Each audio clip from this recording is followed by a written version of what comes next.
بادشاہ کا موڈ اچھا تھا۔ وہ نوجوان وزیر کی طرف مڑا اور مسکرا کر پوچھا، تمہاری زندگی کی سب سے بڑی خواہش کیا ہے؟ وزیر شرما گیا۔ اس نے منہ نیچے کر لیا۔ بادشاہ نے قہقہ لگایا اور بولا، تم گھبراؤ مت، بس اپنی زندگی کی سب سے بڑی خواہش بتاؤ۔ وزیر گھٹنوں پر جھکا اور عاجزی سے بولا، حضور آپ دنیا کی خوبصورت ترین سلطنت کے مالک ہیں۔ میں جب بھی یہ سلطنت دیکھتا ہوں تو میرے دل میں یہ خواہش پیدا ہوتی ہے، اگر اس کا 10واں حصہ میرا ہوتا تو میں دنیا کا خوش قسمت ترین شخص ہوتا۔ وزیر خاموش ہو گیا۔ بادشاہ نے قہقہ لگایا اور بولا، میں اگر تمہیں اپنی آدھی سلطنت دے دوں تو؟ وزیر نے گھبرا کر اوپر دیکھا اور عاجزی سے بولا، بادشاہ سلامت یہ کیسے ممکن ہے؟ میں اتنا خوش قسمت کیسے ہو سکتا ہوں؟ بادشاہ نے فوراً احکامات لکھنے کا حکم دیا۔ بادشاہ نے پہلے حکم کے ذریعے اپنی آدھی سلطنت نوجوان وزیر کے حوالے کرنے کا فرمان جاری کر دیا۔ دوسرے حکم میں بادشاہ نے وزیر کا سر قلم کرنے کا آرڈر دے دیا۔ وزیر دونوں احکامات پر حیران رہ گیا۔ بادشاہ نے احکامات پر مہر لگائی اور وزیر کی آنکھوں میں آنکھیں ڈال کر بولا، تمہارے پاس 30 دن ہیں۔ تم نے ان 30 دنوں میں صرف 3 سوالوں کے جواب تلاش کرنے ہیں۔ تم کامیاب ہو گئے تو میرا دوسرا حکم خارج ہو جائے گا اور تمہیں آدھی سلطنت مل جائے گی، اور اگر تم ناکام ہو گئے تو میرا پہلا حکم خارج سمجھا جائے گا اور دوسرے حکم کے مطابق تمہارا سر اتار دیا جائے گا۔ وزیر کی حیرت پریشانی میں بدل گئی۔ بادشاہ نے اس کے بعد فرمایا، میرے 3 سوال لکھ لو۔ وزیر نے لکھنا شروع کر دیا۔ بادشاہ نے کہا، انسان کی زندگی کی سب سے بڑی سچائی کیا ہے؟ وہ رکا اور بولا، دوسرا سوال، انسان کی زندگی کا سب سے بڑا دھوکہ کیا ہے؟ وہ رکا اور پھر بولا، تیسرا سوال، انسان کی زندگی کی سب سے بڑی کمزوری کیا ہے؟ بادشاہ نے اس کے بعد نکارے پر چوٹ لگوائی اور بآواز بلند فرمایا، تمہارا وقت شروع ہوتا ہے اب۔ وزیر نے دونوں پروانے اٹھائے اور دربار سے دوڑ لگا دی۔ اس نے اس شام ملک بھر کے دانشوروں، ادیب، مفکر اور ذہین لوگ جمع کیے اور سوال ان کے سامنے رکھ دیے۔ ملک بھر کے دانشور ساری رات بحث کرتے رہے، لیکن وزیر نے دوسرے دن دانشور بڑھا دیے، لیکن نتیجہ وہی نکلا۔ وہ آنے والے دنوں میں لوگ بڑھاتا رہا، مگر اسے کوئی تسلی بخش جواب نہ مل سکا، یہاں تک کہ وہ مایوس ہو کر دارالحکومت سے باہر نکل گیا۔ وہ سوال اٹھا کر پورے ملک میں پھرا، مگر اسے کوئی تسلی بخش جواب نہ مل سکا۔ وہ مارا مارا پھرتا رہا، شہر شہر، گاؤں گاؤں کی خاک چھانتا رہا۔ شاہی لباس پھٹ گیا، پگڑی ڈھیلی ہو کر گردن میں لٹک گئی، جوتے پھٹ گئے اور پاؤں میں چھالے پڑ گئے۔ یہاں تک کہ شرط کا آخری دن آ گیا۔ اگلے دن اس نے دربار میں پیش ہونا تھا۔ وزیر کو یقین تھا یہ اس کی زندگی کا آخری دن ہے۔ کل اس کی گردن کاٹ دی جائے گی اور جسم شہر کے مرکزی پل پر لٹکا دیا جائے گا۔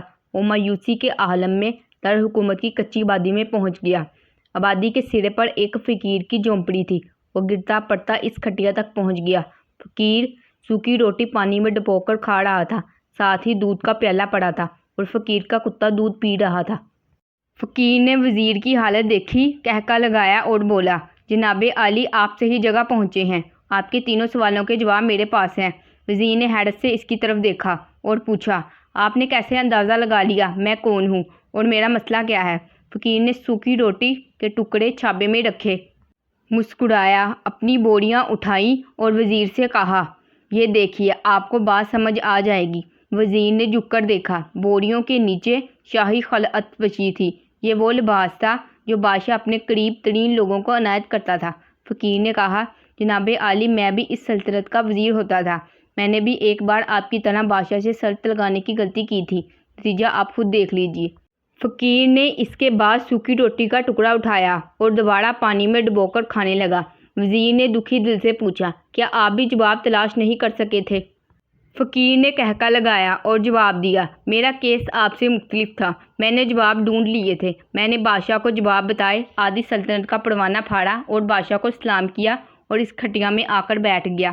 میں اور میرا کتا دونوں مطمئن زندگی گزار رہے ہیں۔ وزیر کی حیرت بڑھ گئی، لیکن یہ سابقہ وزیر کی حماقت کے تجزیے کا وقت نہیں تھا، جواب معلوم کرنے کی گھڑی تھی۔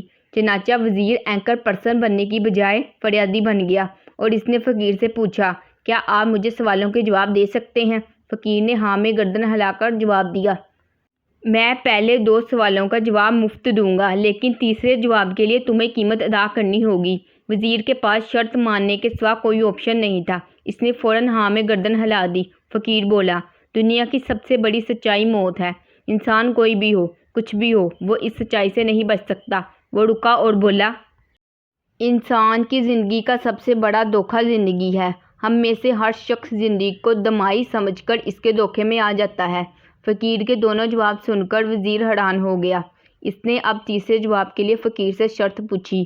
فقیر نے قہقہ لگایا، کتے کے سامنے سے دودھ کا پیالہ اٹھایا، وزیر کے ہاتھ میں دیا اور کہا، میں آپ کو تیسرے سوال کا جواب اس وقت تک نہیں دوں گا جب تک آپ یہ دودھ نہیں پیتے۔ وزیر کے ماتھے پر پسینہ آ گیا۔ اس نے نفرت سے پیالہ زمین پر رکھ دیا۔ وہ کسی قیمت پر کتے کا جوٹھا نہیں پینا چاہتا تھا۔ فقیر نے کہا، تمہارے پاس اب دو راستے ہیں، تم انکار کر دو اور شاہی جلاد کل تمہارا سر اتار دے گا، یا پھر تم یہ آدھا پاؤ دودھ پی جاؤ اور تمہاری جان بھی بچ جائے گی اور تم آدھی سلطنت کے مالک بھی بن جاؤ گے۔ فیصلہ بہرحال تم نے کرنا ہے۔ وزیر پھنس گیا۔ ایک طرف زندگی اور آدھی سلطنت اور دوسری طرف کتے کا جوٹھا دودھ تھا۔ وہ سوچتا رہا یہاں تک کہ جان اور مال جیت گیا اور سیلف رسپیکٹ ہار گئی۔ وزیر نے پیالہ اٹھایا اور ایک ہی سانس میں دودھ پی گیا۔ فقیر نے قہقہ لگایا اور بولا، میرے بچے، انسان کی سب سے بڑی کمزوری قرض ہوتی ہے۔ یہ اسے کتے کا جوٹھا دودھ تک پینے پر مجبور کر دیتی ہے، اور یہ وہ سچ ہے جس نے مجھے سلطنت کا پروانہ پھاڑ کر اس کھٹیا میں بیٹھنے پر مجبور کر دیا تھا۔ میں جان گیا تھا، میں جوں زندگی کے دھوکے میں آؤں گا، میں موت کی سچائی کو فراموش کرتا جاؤں گا، اور میں موت کو جتنا فراموش کرتا رہوں گا، میں اتنا ہی غرض کے دلدل میں گستا جاؤں گا، اور مجھے روز اس دلدل میں سانس لینے کے لیے غرض کا غلیظ دودھ پینا پڑے گا۔ لہٰذا میرا مشورہ ہے، زندگی کی ان تینوں حقیقتوں کو جان لو، تمہاری زندگی اچھی گزرے گی۔ وزیر شرمندگی اور خود ترسی کا تحفہ لے کر فقیر کی کھٹیا سے نکلا اور محل کی طرف چل دیا۔ وہ جوں محل کے قریب پہنچ رہا تھا، اس کے احساس سے شرمندگی میں اضافہ ہو رہا تھا۔ اس کے اندر ذلت کا احساس بڑھ رہا تھا۔ وہ اس احساس کے ساتھ محل کے دروازے پر پہنچا۔ اس کے سینے میں خوفناک ٹھیس اٹھی۔ وہ گھوڑے سے گرا، لمبی ہچکی لی اور اس کی روح پرواز کر گئی۔ ہمیں کسی دن کسی ٹھنڈی جگہ پر بیٹھ کر زندگی کے ان بنیادی سوالوں پر غور کرنا چاہیے۔ ہمیں یہ سوچنا چاہیے، ہم کہیں زندگی کے دھوکے میں آ کر غرض کے پیچھے تو نہیں بھاگ رہے، ہم لوگ کہیں موت کو فراموش تو نہیں کر بیٹھے، ہم کہیں اس کہانی کے وزیر تو نہیں بن گئے۔ مجھے یقین ہے، ہم لوگوں نے جس دن یہ سوچ لیا، اس دن ہم غرض کے ان غلیظ پیالوں سے بلا تر ہو جائیں گے۔